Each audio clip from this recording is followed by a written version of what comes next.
What's good, ladies and gents? Welcome back to MKO Pugilism, aka MKO Boxing, where we talk all things boxing. Do remember to like, subscribe on YouTube, and of course, follow on TikTok. And let's get into it. Lately, this week, some new news has dropped about the TKO boxing venture, which is, as many of you will know by now, it's the deal that's going to be between, well, it's already been done between Turkey Al Sheikh of Riyadh season of who's involved in the Saudi Arabian government. He's the man responsible for putting together, undisputed fights like Beterbiev versus Bivol, Fury versus Usyk 1 and 2. I believe Usyk versus Joshua. So this guy is very big in the sport of boxing. Many would say he's kind of carrying the sport of boxing to some degree now. So he's got a venture with Dana White of UFC fame, who every UFC fan will know and some will love, some will dislike, but whatever. And then you've got Nick Khan, who's from WWE, which is another thriving organization, sports entertainment. So these three are going to head up an organization. And I believe it's all going to sort of start in terms of shows. I believe it's next year from what I've heard. So the latest news on it, because there's been a lot of curiosity about it. There's been a lot of people saying it's going to destroy boxing. It's going to make boxing like the UFC, and it's going to just basically, they're going to get rid of Warren, Hearn, and De La Hoya, and every promoter, and this guy's just going to basically take over. That's what a lot of the rumors were. But since then, there's been lots of speculation. But the latest news on it, what they've done is they've revealed the purses now for the fighters. What these guys that sign with them are actually going to be paid, and it seems to line up with a lot of the news that I heard initially, which was that the objective here is to be signing up fighters that are new to professional boxing, fighters that are up and coming. They're not really, they can't possibly be looking for the sort of established superstars, the Canelos, the Usyks, and the guys that are the big names in the sport. This is going to be looking at lesser known guys, at least by going by the pay structure. So here's the pay structure. So what they've got is written here.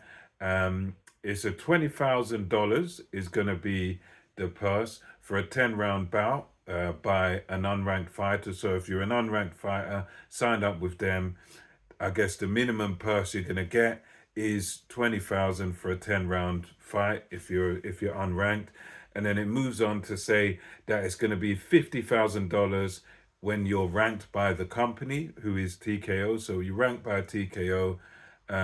If you're ranked between number 5 and number 10, so if you're in the top 10 of the company TKO, you'll get 50 grand purse, $50,000 purse. Will be less in pound sterling.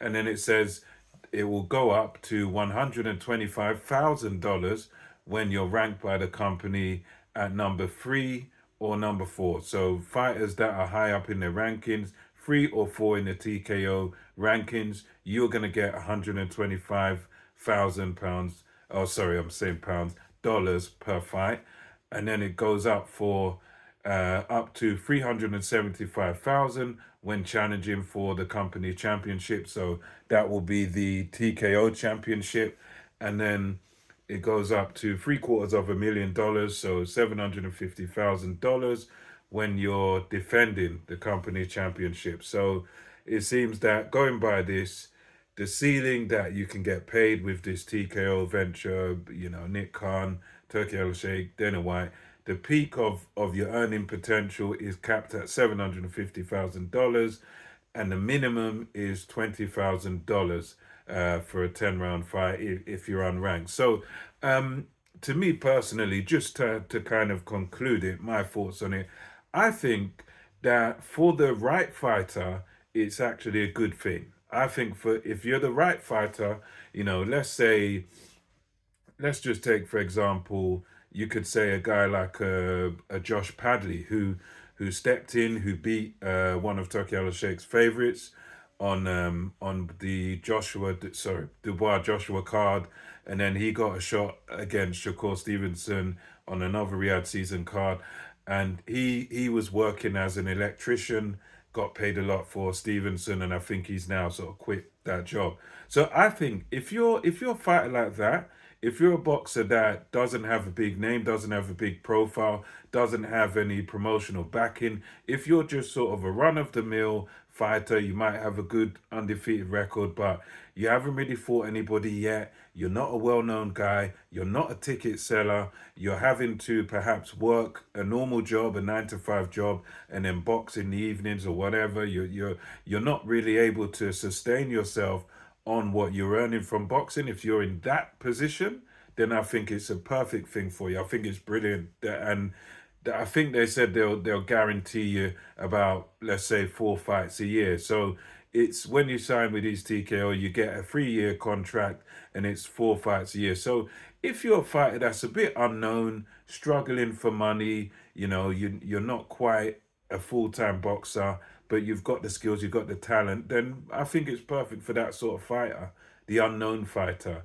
It goes up 50 grand when if you're that sort of fighter, work your way up. 50 grand a fight, if you get 50 grand a fight and you're not used to, you don't usually earn a lot of money, that's good for you.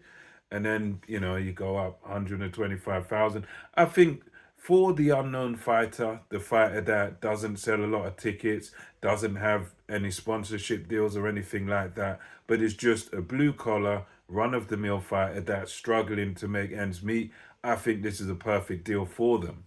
Now, the fighters this does not work for are the guys that are the top prospects. So let's use, for example, let's say a Ben Whitaker. Now Ben Whitaker, Olympic pedigree, come out the Olympics, I believe, with a silver. Now he's the type of guy that will probably be in his first fight earning, 100 grand or hundreds of thousands. He'll be earning, way above this sort of money. So for a guy like him, it makes no sense. The guys like us, I would say a Delicious Ore, who's the heavyweight, who's been signed by Queensbury. Now, for a fighter like him, this still would make no sense because 20,000 to him is nothing. Even probably 50 grand to him is nothing. A fighter like that, especially being a heavyweight, an Olympian, you're signed by Queensbury, guy like that, you're going to be getting hundreds of thousands. So those sort of fighters, no, this makes no sense. Same with a Moses Talma, hot prospect. Again, he's got the potential. If he keeps going the way he's going, he'll be making hundreds of thousands, and in very short time, if he climbs the ranks very quick, then he's going to be in the millions very, very soon. If he goes on a trajectory, we all think. So those sort of guys, and other guys like the Cuban prospect, signed by Matchroom, again, same sort of thing. Wouldn't make sense for him because he'll be making in the millions. Even guys like that are inactive a bit, the Charlos, guys like that who don't box very often, even them, when they pop out to fight, they're in the millions. It might be low millions. Even guys like Javante Tank Davis, yeah, he might not be on Canelo's level of earning potential, but when he pops out, when he fights, he's making millions, guaranteed millions. So for the top guys in the sport, this makes no sense. But for the guys that are financially at the bottom of the sport, financially struggling, not earning the millions, but earning the lower amounts, the peanuts, the hundreds, the low thousands, guys that are on sort of ticket deals. For those sorts of guys, this makes a lot of sense because for those guys, they're going to be on guaranteed purses. They could, if they're working, they could quit their job. Even if you're getting 20 grand a fight and you're fighting 4 times a year, that's 80 grand a year. That would be big money. That would be big money for the average Joe in the street. So yeah, for the lower end of the spectrum, it does make a lot of sense. But as I said, for the elite guys, for the real big money guys, the superstars of the sport, this doesn't make sense. And I think it's probably not well, they've made it clear it's not aimed at the top names. This is aimed at kind of mid-level and the lower level guys who are not really earning money. So I think it is a good thing for boxing overall. I don't think it's a threat really to the sport of boxing. I think it's something that there's a space for it, because there's so many fighters that probably that have had to quit boxing because they're not ticket sellers, and they just haven't had the infrastructure, the support, the promotion to really make a go of it. So many boxers are out there with the talent to do good things in boxing, but they just don't have the promotion. They're just not good. They don't have the backing financially to do anything. So this is a great structure to sort of give everyone the opportunity at that lower end of the spectrum to make something of themselves. So for me, overall, I think it's actually a pretty good thing. So let me know what you think of it, what you think of this pay structure in the comment section. Until next time, it's MKO Boxing, over and out.